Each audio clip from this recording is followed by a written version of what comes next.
Hi, Scott Livingston from ReconditioningHQ.com, and today what I'm going to do is answer a question that was given to me last week by Mikhail Falum, who asked me what you do with a single leg RDL when the pelvis wants to open and close as you're trying to teach forward. Well, I said it's a little bit more complicated answer than just saying, do it differently. You have to understand why. So let's take a look at the movement for a second. So if I look at a single leg RDL, if I'm here, or an airplane as people call, I want to load that single leg, extend the opposite hip.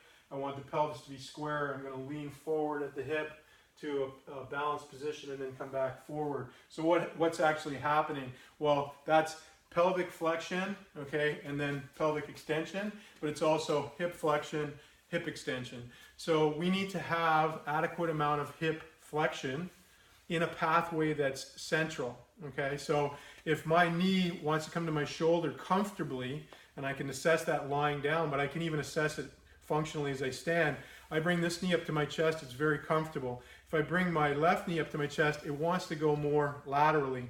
I don't have the range of motion in my hip to allow me to flex and extend easily through my pelvis.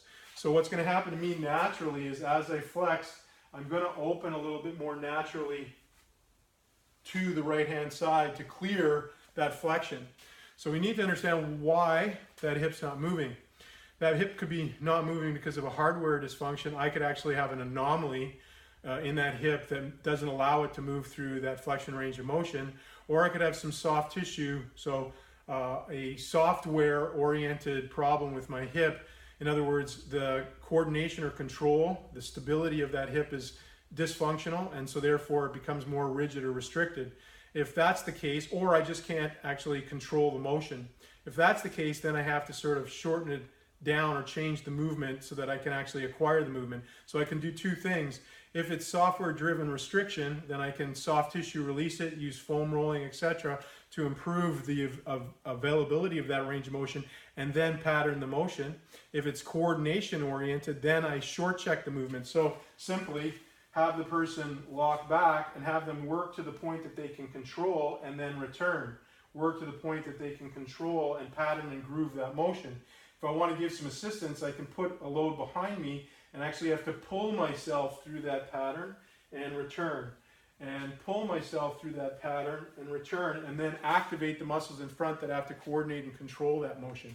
So there's different ways of attacking it, but ultimately you have to know what's going on with the hip. Is that limiting the motion? Is it hardware driven or is it software driven? And then you can come up with a different strategy to change it. I hope that helps. Any questions you can drop in the box below or share this out for other people to use. Thanks very much. Have a good day.